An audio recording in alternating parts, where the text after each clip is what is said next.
Bonjour, nous voilà dans la dernière séquence de ce chapitre présentant une méthode proposée par MacLean et Anderson en 1966. Cette méthode vous permettra, en l'appliquant, de mailler empiriquement un domaine expérimental sous forme de polyèdre convexe. C'est des géométries que l'on rencontre régulièrement dans les problèmes de formulation. Au cours des séquences précédentes, on a vérifié la compatibilité des contraintes, on a défini la nature géométrique du domaine expérimental, et en présence d'un polyèdre convexe, nous avons appris à calculer, grâce à l'intersection des contraintes, les coordonnées des sommets de ce polyèdre, et nous avons aussi recommandé, et fortement recommandé, d'inclure dans la matrice d'expérience au moins un essai au centre du domaine. Alors on a vu toutefois que ce maillage pouvait ne pas être suffisant et qu'il faut compléter ce maillage par d'autres essais. Eh bien, on reprend l'approche proposée par Henri Scheffé sur le simplex centroïde. Après avoir défini les coordonnées des sommets et proposé les coordonnées des sommets aux expérimentateurs, après avoir rajouté le centre, on va proposer un maillage complémentaire défini à partir des centres de tous les autres sous-espaces. Et ici, les sous-espaces qui nous restent à mailler, ce sont les arêtes. Il y a 6 arêtes. Comment va-t-on faire pour les détecter? Alors géométriquement, ici, c'est immédiat, mais quand vous ne pourrez pas matérialiser le domaine expérimental, eh bien, il faut avoir une méthode, sachant qu'une arête, quelle que soit la dimension de votre domaine, est toujours définie par 2 sommets. Regardez sur la figure, l'arête supérieure est définie à partir des sommets 2 et 4. L'arête inférieure est définie à partir des sommets 1 et 3. Mais voyez que ce ne sont pas n'importe quelle paire de sommets qui forment une arête. Les sommets 1 et 5 ne forment pas une arête. Donc il va falloir trouver une méthode qui nous permette d'extraire du tableau qui contient les coordonnées du sommet, les couples de sommets qui forment une arête. Et ensuite, pour calculer le milieu de l'arête, nous nous livrerons un calcul de moyenne arithmétique. Alors, comment procéder?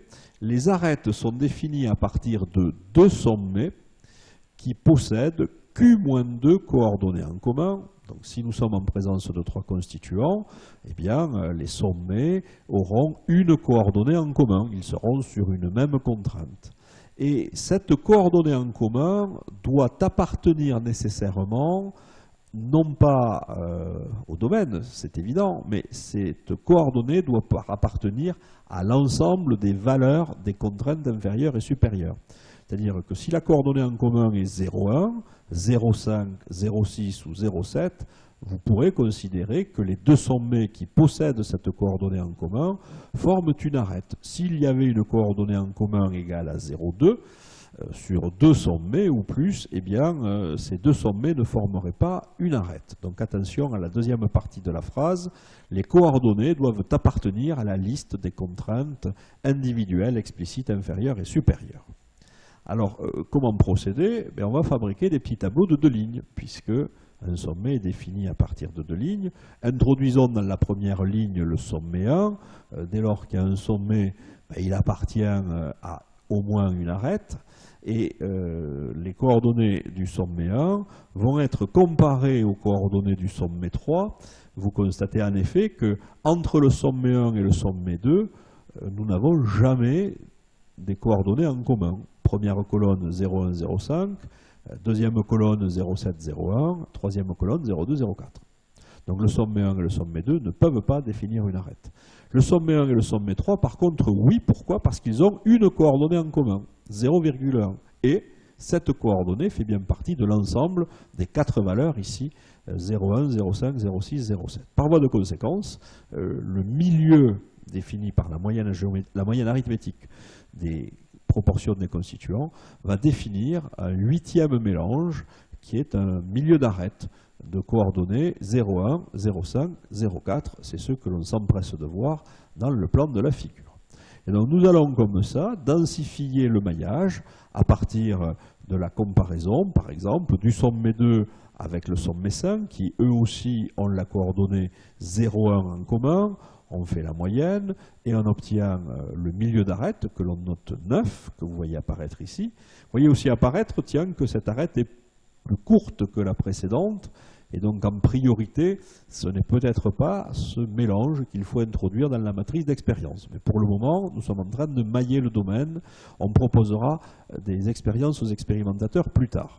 On va continuer la démarche en associant le sommet 3 avec le sommet 5. Ces deux sommets ont leurs dernières coordonnées en commun. On calcule le milieu, on obtient le point 10 que vous voyez apparaître. Et ainsi de suite, nous allons faire le tour du domaine avec ces 6 arêtes et ces 6 milieux d'arêtes. Nous sommes ici rendus au 11e mélange, candidat à l'expérimentation. Ce point est un milieu d'arête. Pourquoi? Parce que les sommets 2 et 4 présentent en commun leurs premières coordonnées. Voilà le mélange 11, et enfin on va mailler en 2 reprises l'arête définie à partir des sommets 4 et 6 pour fabriquer le milieu d'arête numéro 12, et enfin l'arête la plus courte qui est définie par son centre d'arête qui est le mélange 13 que vous voyez apparaître à l'écran. Donc voilà comment on complète généralement la démarche si nous étions en présence de 4 constituants. Le polyèdre convexe aurait eu un certain nombre de faces et nous aurions de la même façon calculé, après les coordonnées des milieux des arêtes, nous aurions calculé les centres des faces et ainsi de suite. Donc la méthode est très inspirée de la méthode du simplex centroïde. On calcule les coordonnées des sommets, on isole les sommets 2 à 2 de telle sorte que ces couples forment des arêtes et on se met au milieu de ces arêtes. On isole des sous-ensembles de sommets de façon à définir des faces. Nous pouvons avoir des faces à 3 sommets, 4 sommets, 5 sommets. On extrait les sommets définissant une face, on se place au centre des faces, et c'est ainsi qu'on va définir un maillage expérimental, empirique, que l'on va proposer aux expérimentateurs sans avoir oublié de rajouter le point central, comme nous l'avons déjà dit. Alors, cette approche empirique qui a été proposée par MacLean et Anderson, qui permet de mailler le polyèdre convexe, peut devenir une approche complexe quand le nombre de constituants augmente. Alors en effet, nous avons vu dans cet exemple qu'en présence de 3 constituants, on a au maximum 6 sommets et 6 arêtes. Donc à la limite, si on définit expérimentalement une matrice à partir de ces mélange, cela nous coûtera 6 et 6, 12, plus un point central, 13 essais à faire. Mais voyez qu'au fur et à mesure que le nombre de constituants augmente, le nombre de sommets augmente et le nombre d'arêtes augmente. Ainsi, si vous avez 4 constituants, vous pourrez définir des polyèdres convexes avec 12 sommets et 18 arêtes. Pour s'en convaincre, on part d'un tétraèdre, on tronque chacun des sommets par un plan, donc on remplace un point par un triangle. Comme il y avait 4 sommets, il y a 4 triangles, et 4 fois 3 sommets par triangle, ça fait 12 sommets. Si le nombre de constituants continue à augmenter, on voit très rapidement que si on se limite à la méthode que je viens de proposer, on risque de proposer aux expérimentateurs un nombre d'expériences très élevé, et qui n'est pas forcément judicieux. Pourquoi? Parce que souvent les centres de face sont plus pertinents que les milieux d'arêtes. Et on a vu que parmi les arêtes, il y avait des arêtes courtes et il y avait des arêtes longues, et donc il vaut mieux privilégier le découpage des grands espaces. Alors, cette démarche va vous permettre empiriquement de découper des domaines et de les mailler lorsqu'il y a 3, 4, 5 et parfois 6 constituants.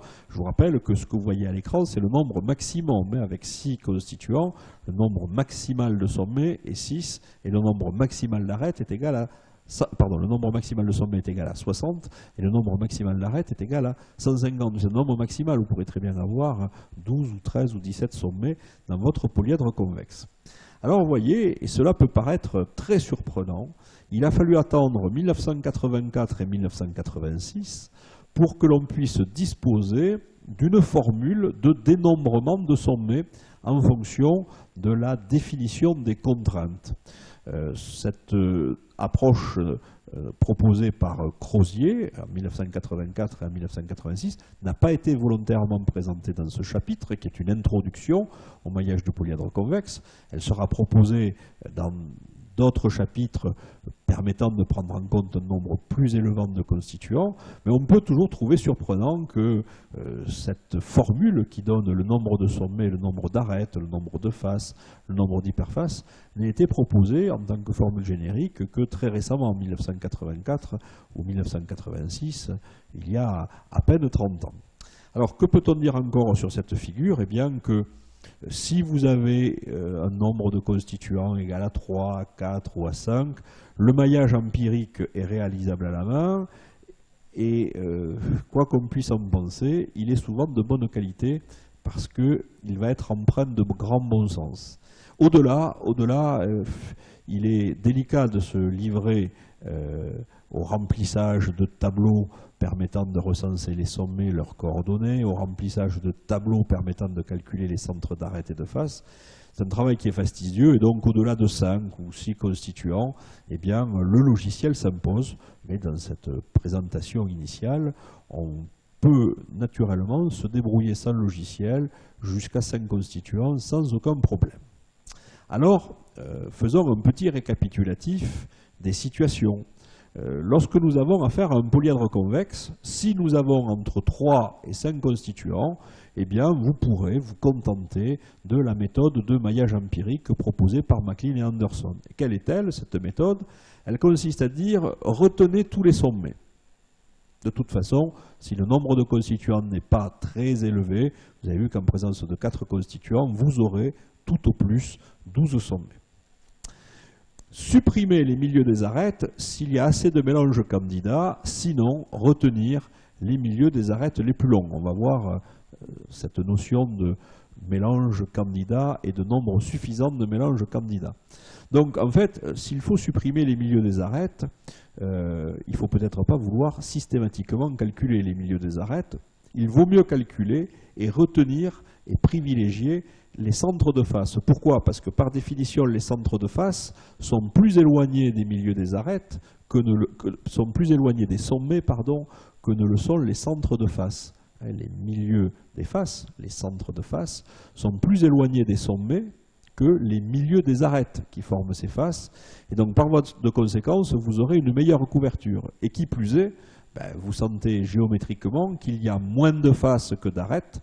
Donc retenir tous les sommets, c'est bien. Retenir les centres de face, c'est bien. Pourquoi? Parce que vous retiendrez moins de points candidats que si vous veniez à retenir les milieux des arêtes. Mais si cela n'est pas suffisant, rajoutez en priorité, et c'est complètement pragmatique, les milieux des arêtes les plus longues. Donc il faudra se livrer à des calculs de distance. Supprimer les centres des hyperfaces, sauf si l'on manque de mélange candidat, et naturellement toujours retenir le centre du domaine expérimental. Eh bien, c'est ce qu'on a appelé le maillage empirique, et ce maillage empirique a été proposé par MacLean et Anderson. Alors cette notion de nombre suffisant de mélanges se traduit ici par dispose-t-on d'un nombre de mélanges suffisant pour estimer les P coefficients de la forme canonique du modèle polynomial de degré 2. Je vous rappelle que le modèle canonique de degré 2, polynomial, en présence de Q constituants, va nécessiter l'estimation de Q que multiplie Q plus 1 sur 2 coefficients. Dans le petit exemple que l'on traite, nous sommes en présence de 3 constituants, et donc nous aurons à estimer 3 fois 4, 12, 12 divisé par 2, 6, on aura estimé 6 coefficients. Donc en fait, 6 mélanges suffisent. Nous avons déjà 6 sommets plus le centre, on pourrait se contenter de ce maillage. Maintenant, quand la géométrie devient plus complexe, parce qu'on a 4 constituants, ou parce qu'on n'a pas suffisamment de sommets, comme on a pu le voir, eh bien il faudra proposer, on le verra, une approche plus rationnelle. Lorsque le nombre de constituants est plus grand que 5 ou 6, la frontière n'est pas tout à fait nette, ça dépend du nombre de sommets, et tant que le nombre de constituants reste inférieur à 10, on peut aller parfois jusqu'à 12, Les solutions informatiques que l'on trouve aujourd'hui et qui sont basées sur des algorithmes d'échange, on expliquera dans un chapitre dédié ce dont il s'agit, permettent d'obtenir un maillage, alors qu'il n'est plus un maillage basé sur du grand bon sens, qui est un maillage basé sur des critères algébriques, parmi lesquels le déterminant de la matrice d'information est un critère qui fait fureur, si je puis dire. Ces méthodes fonctionnent bien, jusqu'à 10-12 constituants. Au-delà, on peut sans doute trouver mieux. Alors, on suppose qu'à posteriori, on modélisera la variation de la réponse à l'aide d'un polynôme de degré 2. Et donc, on va représenter sur l'axe horizontal la variation d'une variable n, en disant que la valeur de n, le nombre d'essais que l'on va retenir, ne peut pas être inférieur au nombre de coefficients que l'on doit estimer et qui obéit à cette formule que nous avons déjà présentée. On va positionner sur cet axe le nombre de mélanges candidats obtenus par maillage empirique. Tiens, bizarrement, la méthode algorithmique se base sur un ensemble de mélanges candidats définis par tous les sommets, tous les milieux d'arête, tous les centres de face d'hyperface, et quand il ne l'oublie pas, le centre du domaine, et parfois rajoute des points situés à mi-distance entre les sommets et le centre. Naturellement, plus l'écart entre la flèche bleue et la flèche rouge est grand, plus il va falloir agir pour rentrer dans le domaine du raisonnable. Et quand vous serez en entreprise, eh bien, vous serez soumis à des contraintes techniques, mais aussi des contraintes financières. Et on souhaite obtenir une information en ne dépensant pas trop d'expérience, pas trop de mélange. Et donc sur cet axe, il y a une limite économique, que j'ai appelée n économique, qui est représentée par cette flèche fuchsia. Et donc il va falloir positionner la matrice d'expérience entre la flèche bleue et la flèche fuchsia. Et pour ça, on va essayer de choisir dans le vivier d'expérience une matrice d'expérience qui optimise certains critères algébriques, parmi lesquels on trouve la déoptimalité. C'est le critère, je vous l'ai dit, qui fait souvent fureur dans les logiciels. Ce critère consiste à maximiser, l'approche algorithmique va consister à maximiser le déterminant, d'où la lettre D, de la matrice d'information. Donc vous voyez la définition, et je rappelle que cette planche a été commentée lors de la présentation des aspects mathématiques. On peut également trouver des logiciels qui cherchent à minimiser la trace de la matrice de dispersion, c'est des critères de A optimalité, A provenant de average, la moyenne des valeurs sur la trace de la matrice de dispersion.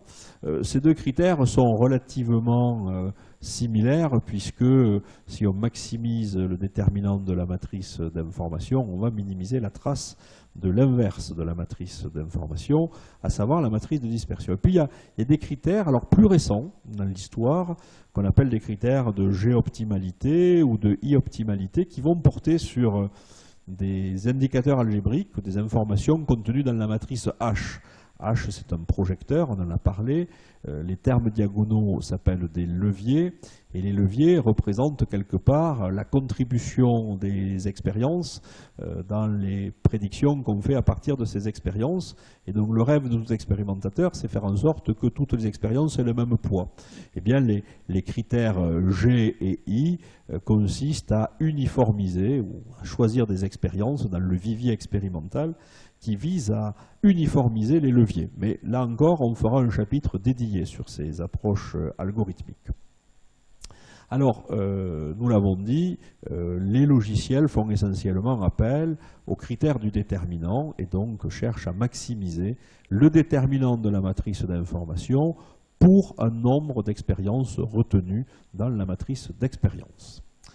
La trace, c'est le critère A, et donc pour mettre en œuvre ces critères, eh bien, ce sont des méthodes itératives de sélection. Il vous faudra mettre en œuvre un logiciel.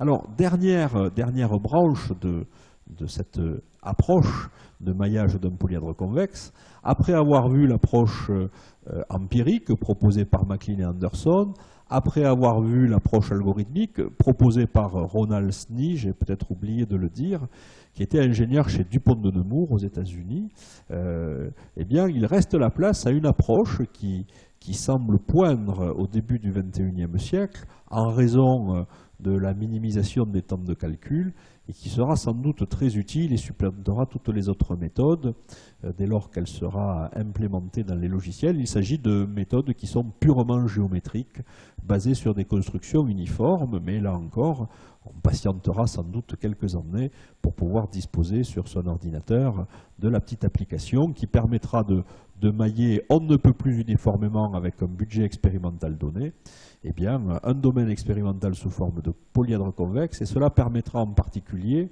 de mailler efficacement sans doute des domaines expérimentaux correspondant à des mélanges présentant un très grand nombre de constituants.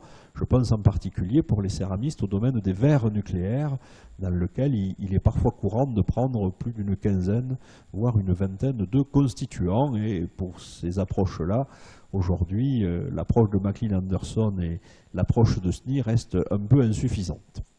Alors voilà, nous sommes arrivés à la fin de ce chapitre.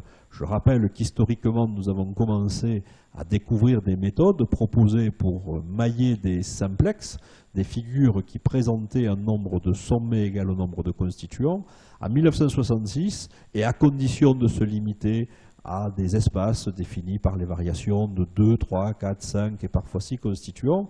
En 1966, disais-je, McLean et Anderson ont proposé une méthode de maillage empirique qui est basée, comme vous avez pu le voir, sur du grand bon sens paysan, et il est possible de mettre en œuvre cette méthode à la main, puisqu'en fait il s'agit de calculer des intersections de contraintes qui définissent des sommets, et à partir de ce vivier de sommets, on va définir des faces, des centres de faces, des arêtes, des milieux d'arêtes, de façon à faire en sorte que le maillage issu de ces mélanges candidats permettent d'estimer les coefficients d'un polynôme de degré 2. Au-delà, si on a plus de 5 ou 6 constituants, il faut faire appel à des approches algorithmiques qui ont été initialement proposées par Ronald Snee aux États-Unis, qui sont parfaitement implémentées dans les logiciels aujourd'hui, avec toutefois une limite d'efficacité lorsque le nombre de constituants dépasse parfois 12, parfois 15 constituants, ça dépend des solutions informatiques. Toujours est-il que jusqu'à 10 constituants, les logiciels du marché vous proposeront des solutions efficaces. Alors à la fois pour proposer une matrice d'expérience, et puis à la fois, naturellement, pour analyser la variation des résultats expérimentaux que vous aurez mis en œuvre à partir de votre matrice d'expérience. Alors ce chapitre-là est terminé, donc nous allons terminer par un quiz qui va nous proposer de compléter ce que vous aviez fait lors des séquences précédentes. Dans l'exemple de McLean-Anderson, compléter la matrice précédente par les milieux des arêtes et par les centres de face. Et dans l'exemple concernant la formulation d'une peinture dédiée à un marquage routier, compléter la définition des sommets et du centre du domaine par les centres de face et les milieux des arêtes, et regarder si ce découpage permet d'estimer les coefficients de la forme canonique d'un modèle polynomial de degré 2 adapté au nombre de constituants présents. Voilà, je vous remercie de votre attention. On se retrouvera dans de prochains chapitres qui présenteront d'autres méthodes de maillage, en particulier des méthodes algorithmiques, mais également d'autres chapitres qui présenteront des études de cas, et en particulier les deux études de cas que vous voyez apparaître ici à l'écran.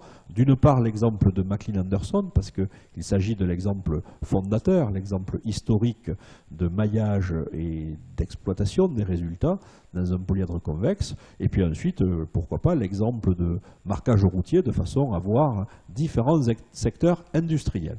Merci encore de votre attention, et puis à bientôt pour découvrir de nouveaux chapitres.